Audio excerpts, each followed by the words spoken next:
I must say this very interesting thing. One day, one of my students, the training course was about 6 months over. That student of mine brought her son, and she said, "Ma'am, my son wants to see you." Of course, I was very thrilled about it, but why? What will a young boy want to do with this old lady, right? And so I said, very nice. And so I called him, and then fortunately I had some sweets to give him and all that. And then he talked to me. He asked, "What did you have for breakfast," etc., etc. The simple question. Then I said, "I have a question to ask you. Shall I ask you?" He said, "Yes." "Why did you want to see me?" "What brought you here?" And you know, that answer that he gave me, that reply he gave me, is a real eye-opener.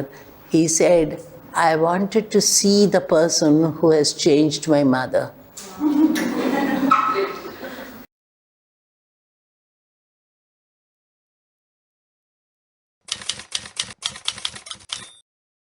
I started very late in life, but the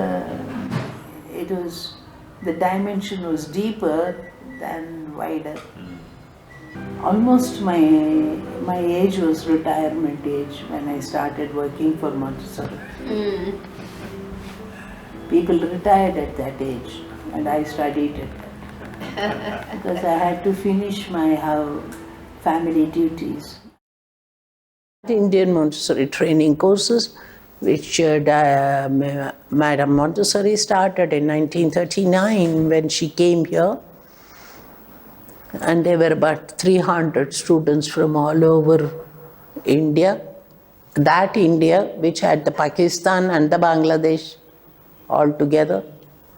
The time she left India finally in 1949, that was the 10-year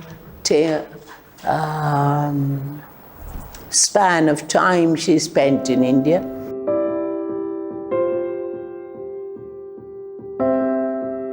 There was one Mr. Houston, Albert Max Houston, was my director. He took over from Maria Montessori when she went back to Europe.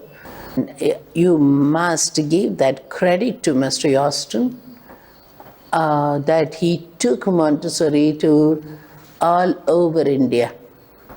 Everything in India he knew. He could speak Indian languages. He can talk about the sari for 45 minutes. Really. And I was like you, holding the pen and the notebook, trying to take notes. I didn't write any notes on that day because 45 minutes he was talking about the sari. What would I write? I didn't. I didn't even close my mouth. We were looking at him. What has been given to me was by Mr. Houston, who had a tremendous influence on me. I think it was mutual, that he loved me and I loved him too. And it was very interesting relationship that we had, not just like a guru and the shishya, but we were equal on certain areas, but we had free discussions. I could even quarrel with him and fight with him, and I say, very interesting thing I'll tell you. One day I told him, "What do you know about the child? You are a bachelor."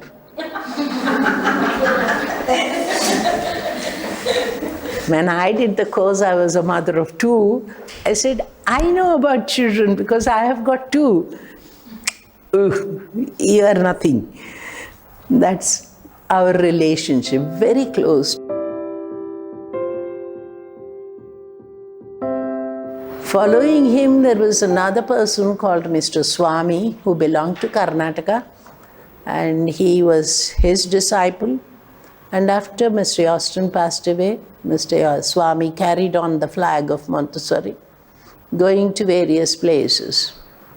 But when he became very ill and he had to call me and said, "You take over."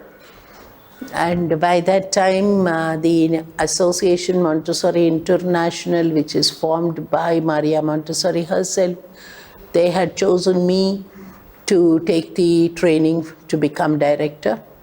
So Mr. Swami handed it over. So from 1939 to 1990 for Mr. Austin and Mr. Swami. From 1990, it was under my directorship. And then in the recent years, we have expanded geographically.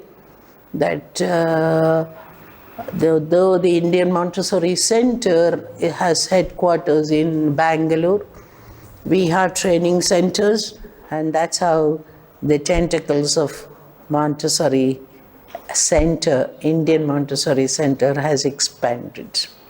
Right? The Indian Montessori Center is a non-profit organization recognized by the Karnataka government for training. When I went to the department, they said, "Why do you want preschool teachers? Already Karnataka is full of them and we don't have any jobs for them." So I said, "No, sir, we are not preparing teachers." Then started half an hour, I explained to the secretary of the education department what we mean by Montessori training. The principles behind human life is going to be able to help you transform yourself so you become a better person, and through you, the children will get the help that they not only need, but they deserve it. I always say what you have learned is what remains with you after you have forgotten what was taught to you. What you learned in school, you forget. But something remains. That is what your learning is. What you learn how to eat when you were about 4-year-old, you still do. You haven't forgotten. And Dr. Montessori's words are valid even now. Even after 100 years, it's valid. That everybody should know that Montessori is not just a narrow line, narrow street with which we are going to do. No, it is going to be a wide road where the car can go this way or that way or that way or this way. It is only the railway train will go only on the two rails. But Montessori can go everywhere, and when taken speed, it can even fly. From that time, 1990, until very recently, I was holding on to the training. But now I am free. I have nothing excepting to come and receive fruits. Right?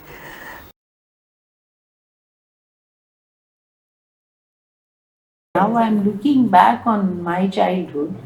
We all grew up like a Montessori philosophy. They gave us a lot of freedom. They didn't interfere.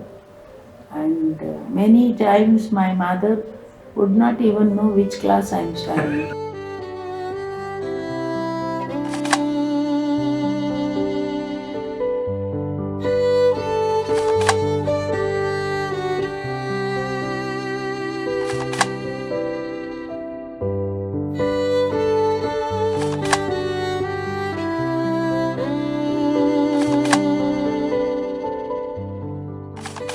I had one brother, elder brother, Anna, one Akka, Ubud Tangi, and then my last sister. She is a great favorite of ours because we were all old enough to be her mother. The joint family, all children were together.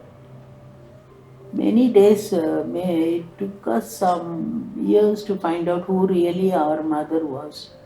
Because there was one who combed your hair, one who gave you a bath, one who put the dress on, one who gave you food. There were so many mothers. So we didn't know who the mother was. It didn't matter. And everybody felt the same with my mother's sister, elder sister was there. If I did something wrong, she'll slap me. And my mother would be looking at it. And she wouldn't say, how can you slap my child? Democracy. And my aunt will be saying, what the pampered. And then my mother will, because she knew it was for the good of the child that she is doing. There was no difference between the mommy and the atte and all that. Everybody was everybody. I have never eaten anything without giving to somebody. This much of chocolate. That is how we did. And it was always, the elder sister, she will wear the dress and hand me down. And we didn't bother about all those things. And we'll share it one day. Do you do this? You wear this. You wear my sari, I wear your sari. And all that we did. For us, a cousin thrice removed, our family. Yeah? And I have got used to calling my cousins Anna or Akka. Some people ask me how many children you are. I'll say we have 4 daughters and 1 son. And then I'll keep on saying, Anna, the Anna, the Anna, the Anna. And they'll say, you said only 1 brother and how many Annas you have? So I have so many Annas. I wouldn't say we didn't have stress, we did. But we were always having some support who will relieve the stress. Some aunt, some uncle, some grandmother, great-grandmother or the other thing. They will always say, it will be like that, after that it will be over and things like that. But there was always some shoulder to lean on.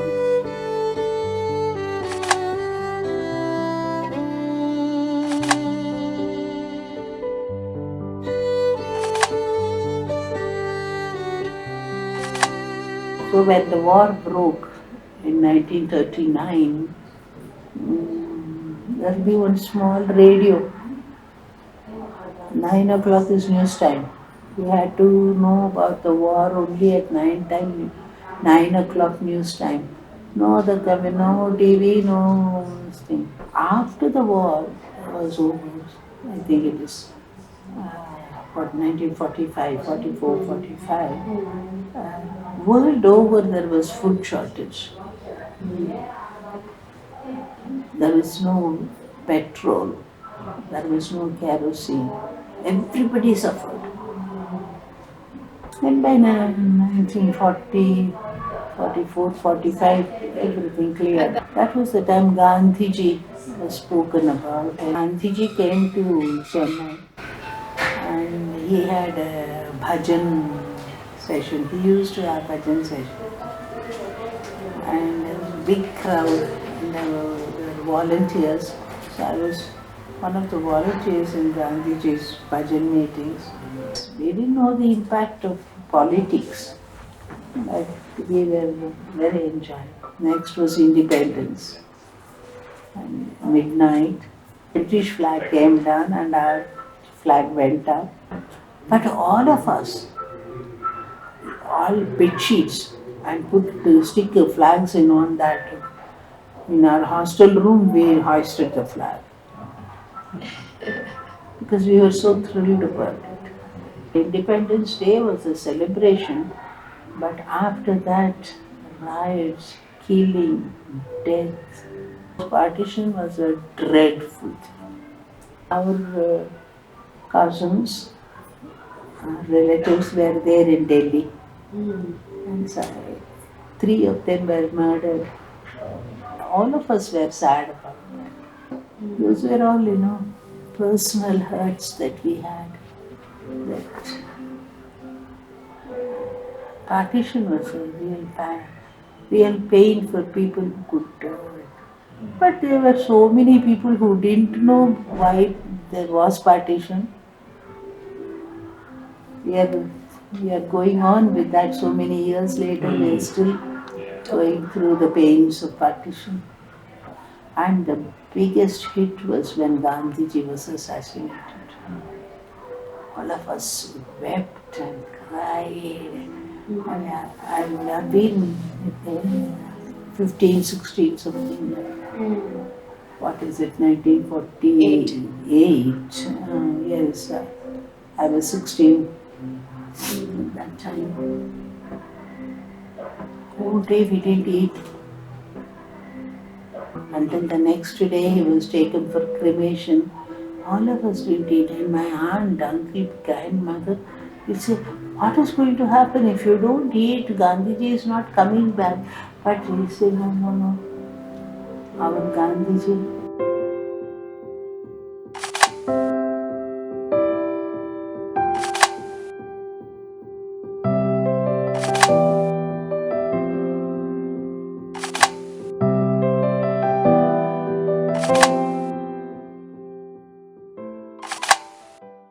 I belong to a very orthodox family where we were not allowed to go out of the house after sunset, and we couldn't go, and even if we wanted to see a movie, our brothers had to take us.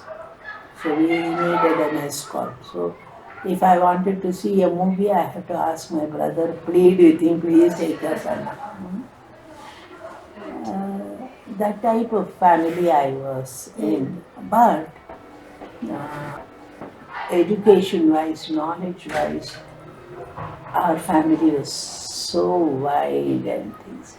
So it was not really taboo for girls to learn things. Right. But what they said was there is no need to go to the college and learn. But at home you can learn so many things. So most of my knowledge in early days was what came out of the home front only. So when I wanted to go to college, Appa sent me to college. It was those days it was called intermediate. But then when I wanted to study further, he said no. Our household girls have to get married. The concept was the girl has to pass the school final. She'll know how to read, write, and some arithmetic. That is enough for running a household.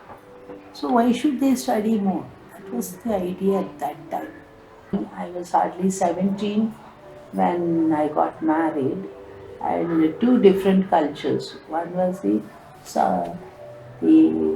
Tanjore Tamil Nadu culture. The other was the Kerala Palakkad culture. He belonged to Kerala. My father said he seems to be a very nice boy, educated boy.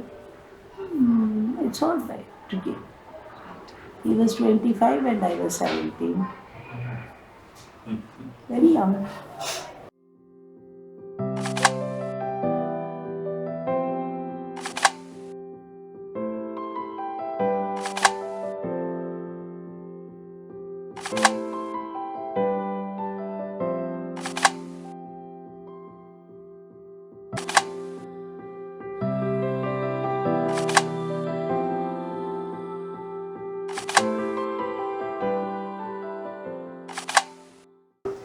That the setting up the new house, married people, only in certain months it can be done.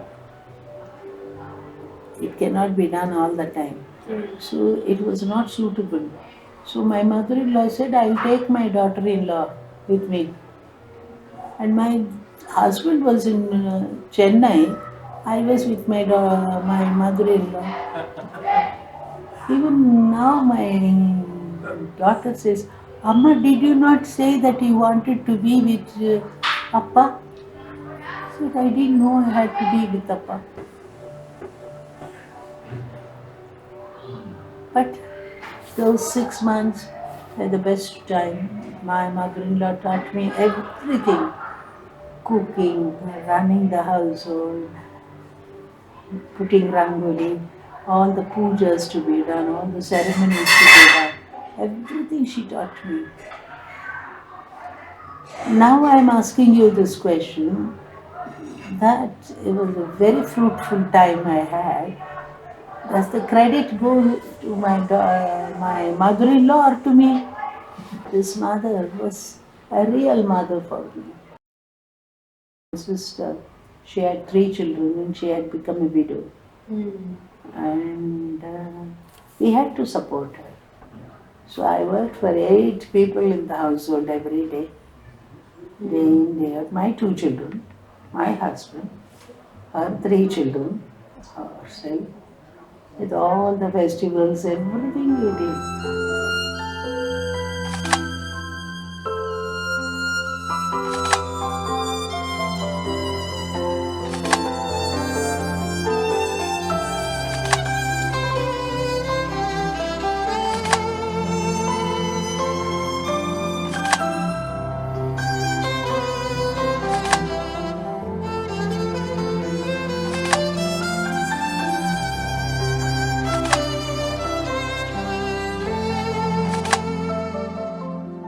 See, I played with my children.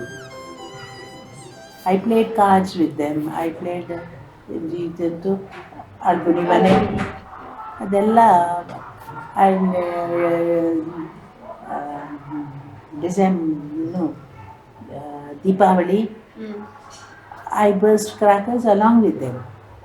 Wear the new dress, tuck the sari, and run with the children.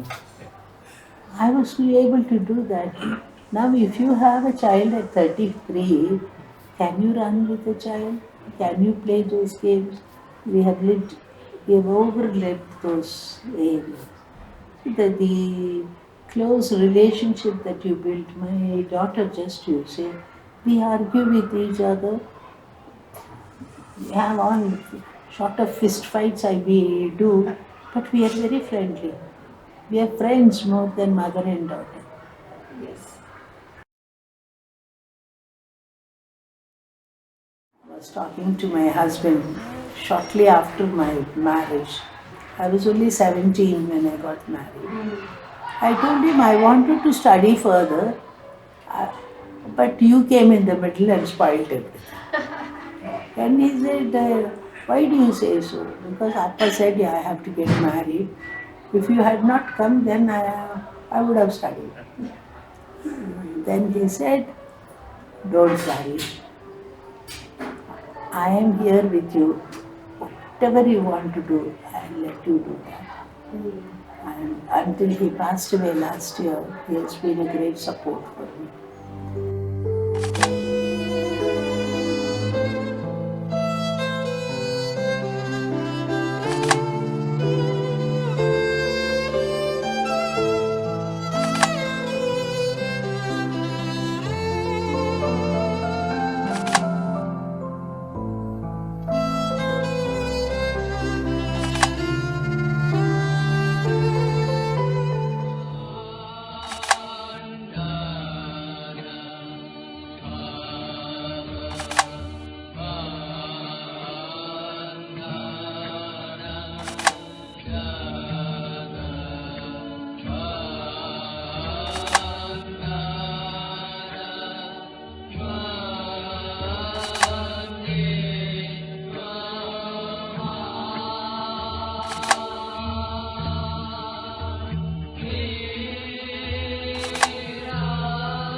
That the feeling of togetherness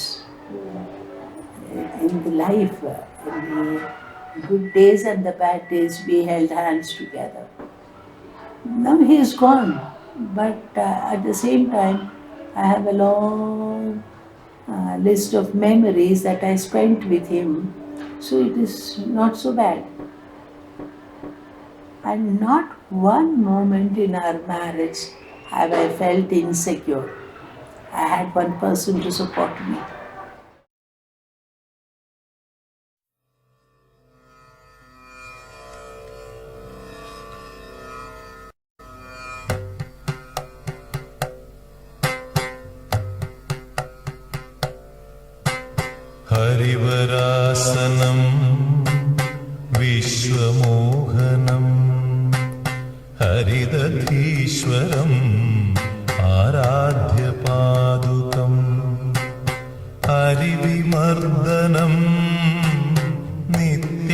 നർത്തനം ഹരിഹരാത്മജം ദേവമാശ്രയേ.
The lifestyles change, the thought currents change, the values change, but life will go on. No one can destroy that. Going to pack up?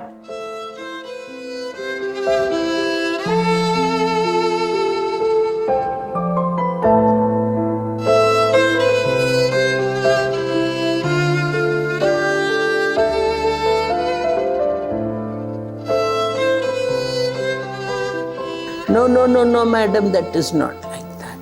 And no, we have to do like this. Every time I meet with people, then they say, no, it is not like that. Once I had corrected and one student remarked, "Ma'am, you read every word." I said, "Yes, that's why you have written, no?" I don't know, I always think I'm a pleasant person, but people are afraid of me. How difficult it was. I did all the work at home and the children went to bed and my husband was ready. Then I sat and worked for this and I cut it, and then these people are complaining 1 degree. Excellence I want from all of you. The top excellence. And I'll proudly say, see, my group, the Indian Montessori training courses.